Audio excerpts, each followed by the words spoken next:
So I'm going to go ahead and take a look at this WaveShare OpenEPM1270 CPLD development board. We'll dive into how I got the USB blaster working and playing with some of the sample projects on it. So with that said, let's just jump right in. So a quick look at the setup here.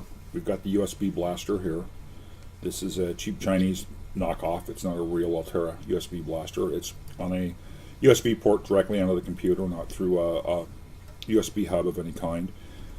The ribbon cable is the JTAG programming cable into the JTAG connector, and of course off the blaster. This is just a power connector. It runs off this actually to a USB hub because all it's doing is supplying 5 volts to the board. We've got, of course, the board here itself. It's got a little power switch on it, and this has got the little program in it. The default little program that drives a 7-segment display. So anyhow, there's a quick look at the setup.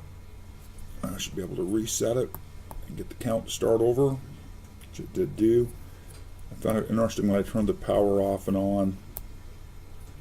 It continued where it left off. That may be expected behavior, I don't know. Don't really know enough to know. Anyhow, there quickly is the setup. So a few weeks ago, I was surfing around on eBay, and I came across the WaveShare OpenEPM1270 CPLD development board, and I went ahead and picked one up with a bunch of the accessory boards for about $60 US, and just thought I'd give it a play, just to see what I could make the thing do. Before we dive into quick here, I want to talk quickly about the USB blaster. So the unit requires the USB blaster to program the unit, so it's a JTAG interface. I have a video up here, ShadowTron Blog 58, STB118, that shows how to install the USB blaster in Windows 10. Because it's an unsigned driver, you have to bring your computer up in a special mode to assign the drivers. Anyhow, this video, STB118, will show you how to install it. The URL, if you need it, I'll leave it here on the screen for a minute, is right here. This will take you directly to the video. Anyhow, with that said, let's take a quick look at the hardware. So you get this little board. It's a nice looking little board. I think they've done a pretty good job assembling it. I don't see any issues with the assembly. And I ordered a number of accessory boards that came along with it. I don't yet know what all these boards do, but I went ahead and grabbed them all. This one's a VGA and PS2 keyboard adapter.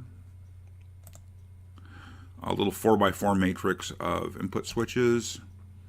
I didn't get this board, but it's a 2x5 with a joystick. The WaveShare main board itself also has a joystick on it. I did end up with this little board, which is a 2x4, obviously a matrix of switches. There's a 7-segment display board with 4 7-segment displays. There's this AT24 FM24 adapter, and it looks to me like it's a I2C with data and clock interface. You can, of course, design and plug your own board in, whatever you're going to do. And we've kind of come full circle. So with the board in hand, actually, I opened it up, or I ordered it off eBay. Anyhow, there's all these great little adapters. Apparently that one was a USB UART. It came with a 7-segment LED display. Just all these cute little cards that go on it. It kind of talks you through on the Green Electronics store here what some of the things on the board are. Its operational clock's 50 megahertz, about 4,000 logic gates, so something fairly simple. It's got the little joystick built in. It's got LEDs for status. It's got a number of IOs broke out to those edge connectors around the edge of the board here. So you got 8 IOs here, 32 here, 16 here, and another 8 here. There's also a header here that an LCD can be plugged into, a standard LCD. It looks like it's a capable little board, and for my intent, It's just to play with it and see what I can make it do. Anyhow, with that said, it came with a CD, and on that CD was the software to play with it. With the USB blaster software installed, or the drivers installed, I was then able to install the software for it. That software installs, well, I'm sorry you can't see this. It installs under Intel FPGA 17 blah blah, version number light edition. So Intel has apparently bought it Altura, and they've rebranded the software as the Intel FPGA software. Let me bring the software up here. It'll take it a second to load, and I'll get it sized so that you've got a good view of it. I've been wanting to play with CPLDs and FPGAs for a while. I've done a tiny amount with old school programmable logic devices like the 16 V8. Let me get this sized here so it'll fit in the capture window. So with the software installed, you end up with this little environment. You can see here that I've actually played with a few bits of the design stuff. On the CD is a series of designs to drive basically the little peripheral cards you can plug in. This icon up here will get you to the device programmer. At the moment, this isn't going to work for me because I don't have the USB blaster plugged in. So let me find a cable and get it plugged in, and then I'll be back. So I found a USB cable that'll work with the USB blaster. I know the drivers are successfully installed. I'm going to go ahead and plug it in. A note on the USB blaster, don't plug it into like a USB hub. It needs to be on a USB port directly on the computer. I heard it load there. So under Universal Serial Bus Controllers, we see the Altura USB blaster here. If your icon has got a little exclamation point in it, you need to go back to that STB118 video, and it'll tell you how to get the driver successfully installed. So we're connected here. Let me bring back the design software. So we're in the design software here. We've got the programmer up here. And the first thing to check is the programmer. You need to click on Hardware Setup, and you'll get into this little Hardware Setup screen here. And although it's tempting to click here to pick the USB blaster, you actually need to go to the drop-down and pick the USB blaster. And we've now told it we're going to program with the USB blaster.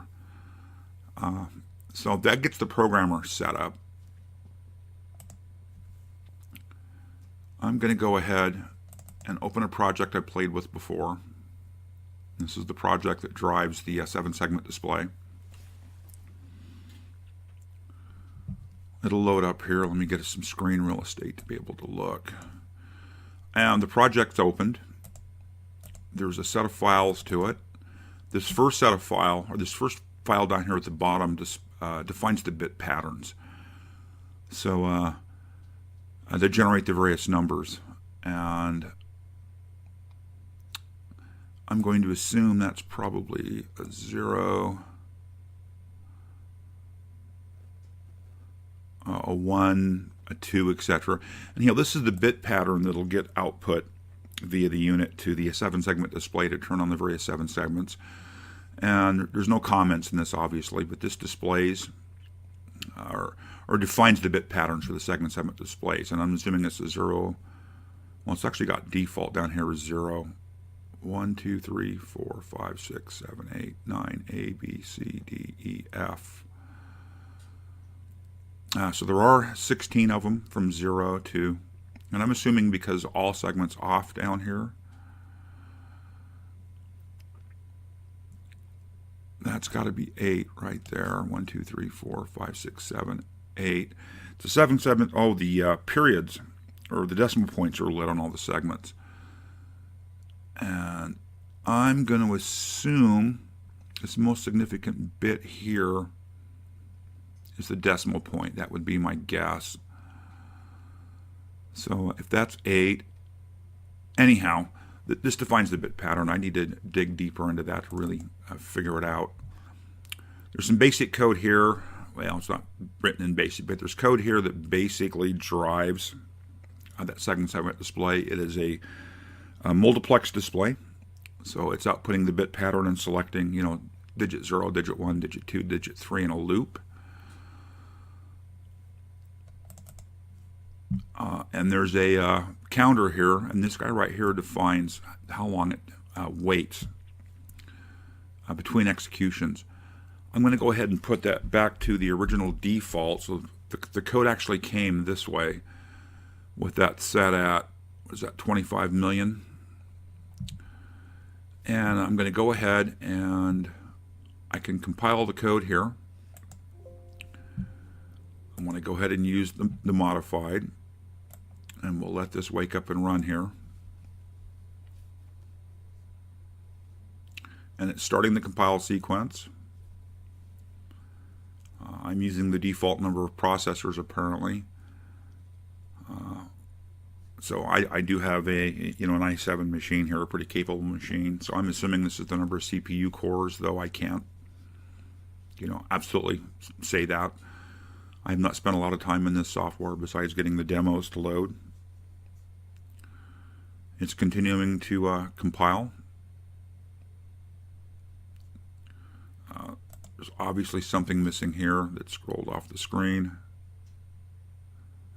So, design constraint file not found. So, I think basically what it says is it can't optimize correctly. That's way beyond my skill set at this point. And the compile was successful. There was 11 warnings.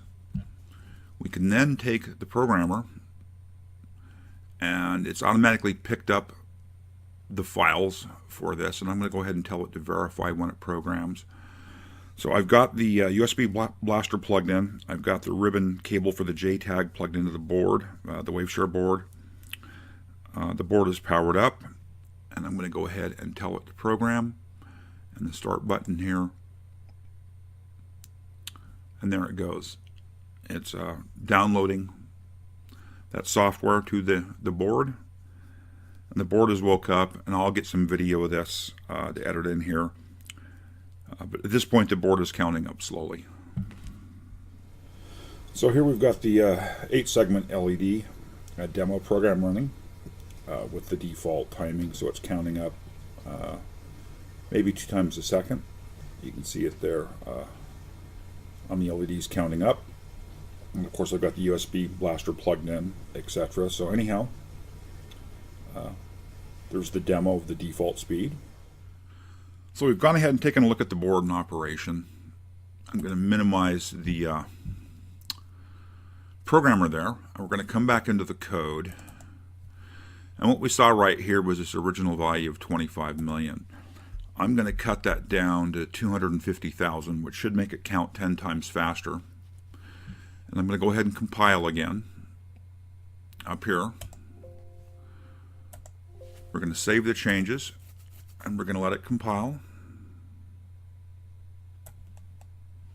And we'll see it run through the same compile process here.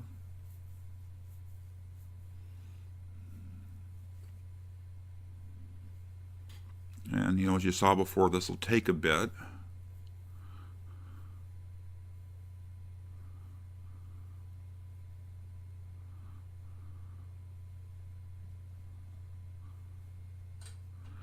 See, there's a lot of work going on here for what to me looks like a pretty simple little bit of code. And it was successful. We can come back to the programmer. It's picked up the changes, and we'll go ahead and run the programming again. The board has stopped counting because the JTAG's taking control, and it's now programmed. So at this point, let's take a look at the board now. So I've just downloaded the changes to make it run faster. And you can see on the display there that it's counting up much quicker. This was changing that 25 million to 250,000. So again, there's that demo. So I'm going to move on now to a different project here. This project has been saved. I'm going to go ahead and open a new project, or open an existing project.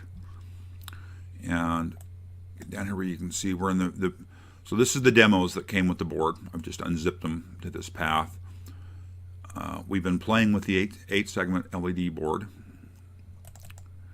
There's another demo on here that's a DS18B20, which is a 3-pin temperature device. It's a 1-wire interface. And I'm going to go ahead and upload the load the data for it. I interpret this as it can read the temperature with this device, and it'll display it on the 7-segment display. So let's go ahead and open that project up. Do you want to write the database version for sure? Display.cdf. Hopefully I didn't just do something crazy.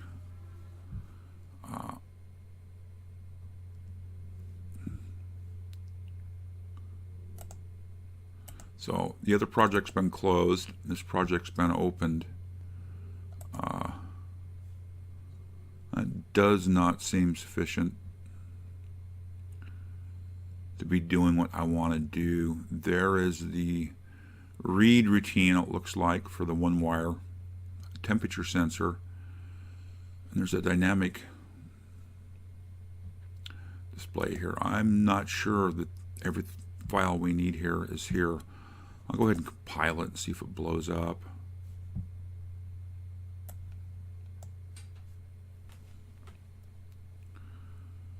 It may be using the design files from that 7-segment driver. I don't know. It's done some truncation here. It's just giving us warnings.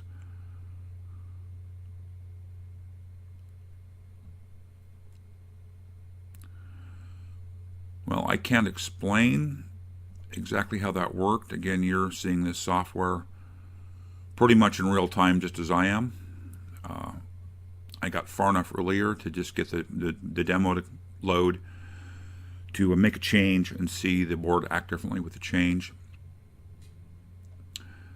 And this is the first time I opened this project up. So let's go ahead and play with the programmer.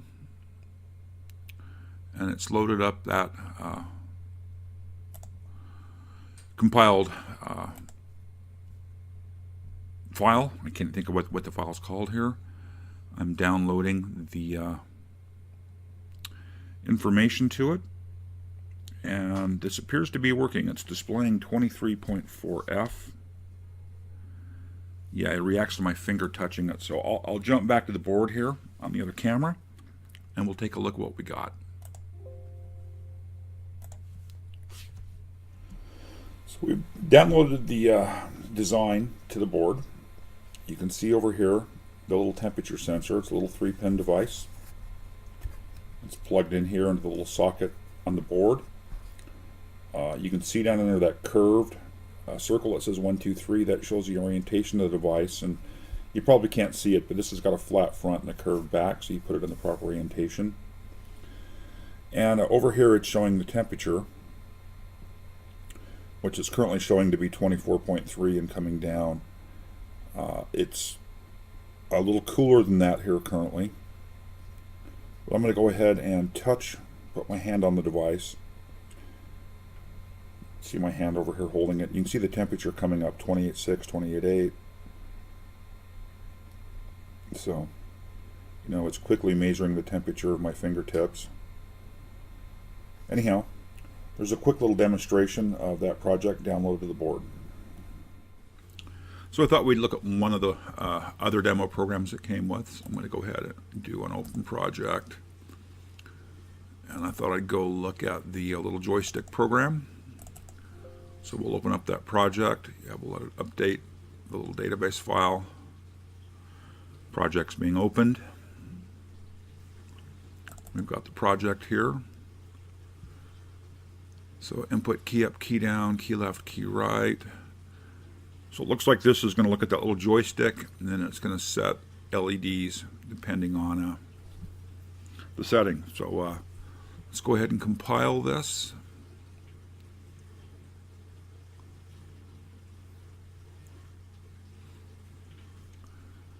There's obviously some things I need to figure out here, like where the pins are defined.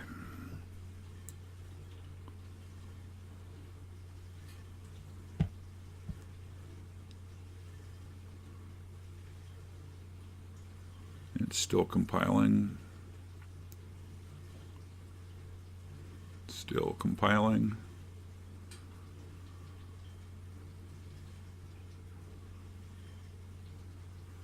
If you watch over here, of course, you can see actions happening.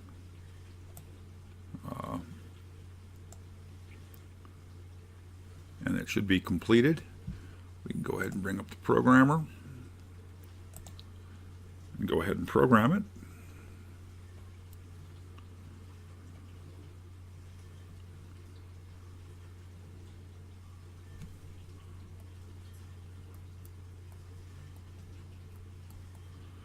And it seems to work. Let me get the camera going and we'll take a look at the little program.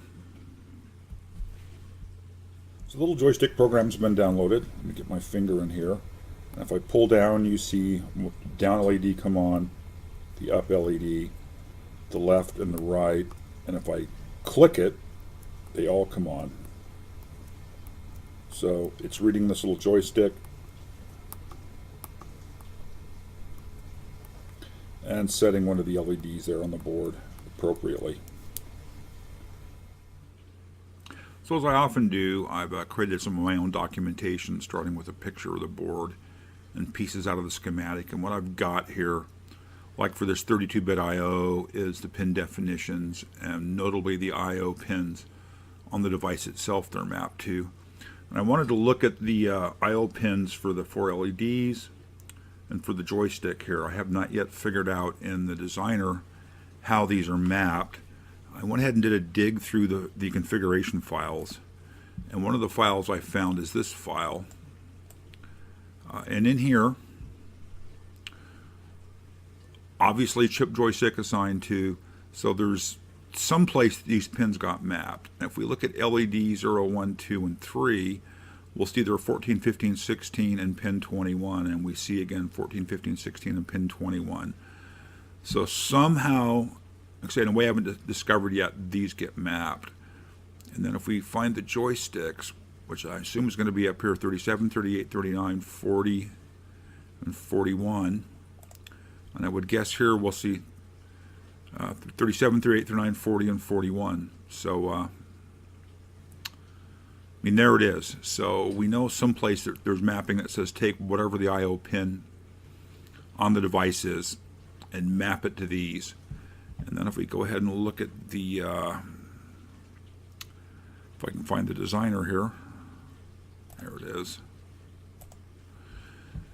If we go ahead and look at the code, it's defining a number of things here: key up, key down, key left, key right, key Z, which is the straight press down, and the LEDs. The clock and reset are of course inputs. The keys are all inputs, and then the output is an LED. And I don't totally know the syntax yet. 3:0. I'm assuming that basically says I have 4 bits, bits 3, 2, 1, and 0. There's a register that's 4 bits. Looks like always on a positive edge clock or a negative edge reset. If not reset, we're going to load reg. I interpret this as 4 bits, all ones. If it's not key Z, we're going to turn the LEDs off. Else, if it's not key up, etc., and it sets the bit patterns here, and then down here is where it obviously writes. I say that's not right. Right here is where it just reloads the, so there's an always, else, and end. So it's going to always read here.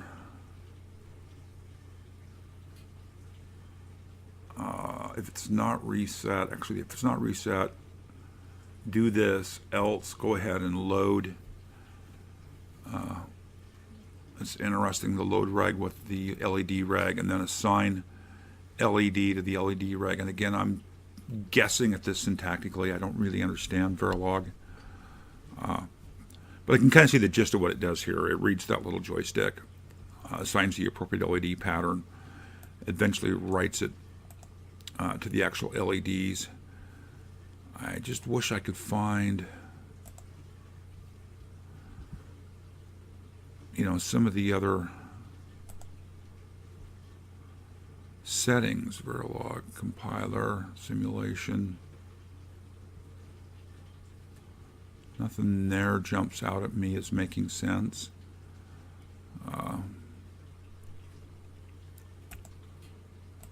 That was interesting. Files, design units.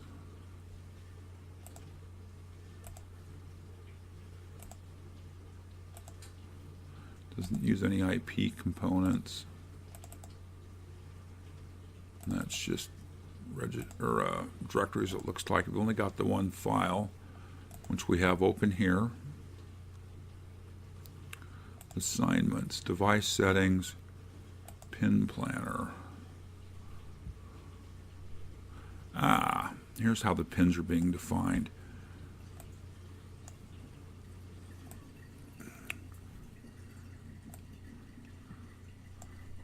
So we can see that we've got key up, key down, key left, key right, key Z, and we see these here, and we see they are assigned to these pins. So there's a pin designer here in the project that we're looking at here that assigns the pins, and then the LEDs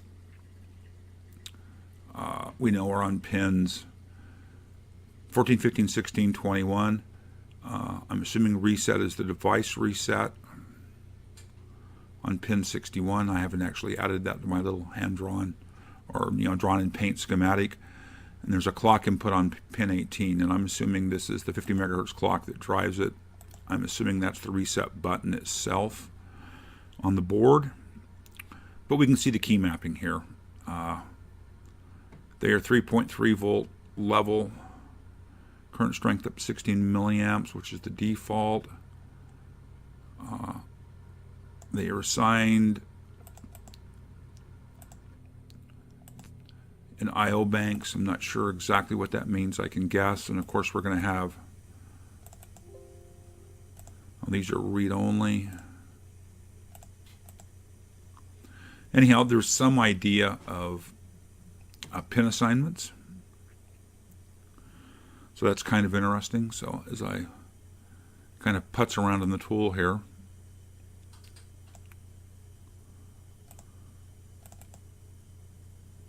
we can get various highlighting.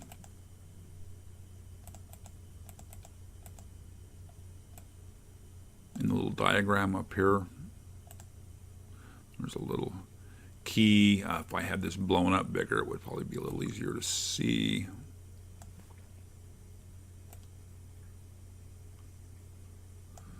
You can begin to see the pins on the device. Anyhow, that looks like it's how the pins are defined.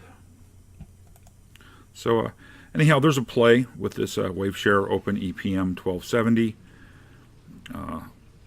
Little look at the USB blaster, a couple of the little boards I bought to plug into it. I hope maybe this helps somebody else get a start on this. It took me a bit to get to this point, mostly because I got blocked by the USB blaster drivers. One other thing to note is I had installed those drivers on a different project on my Windows 10 machine. And when I came around to this project, I couldn't get the USB blaster to connect, and I mucked and finally looked in device driver and realized the drivers were no longer valid.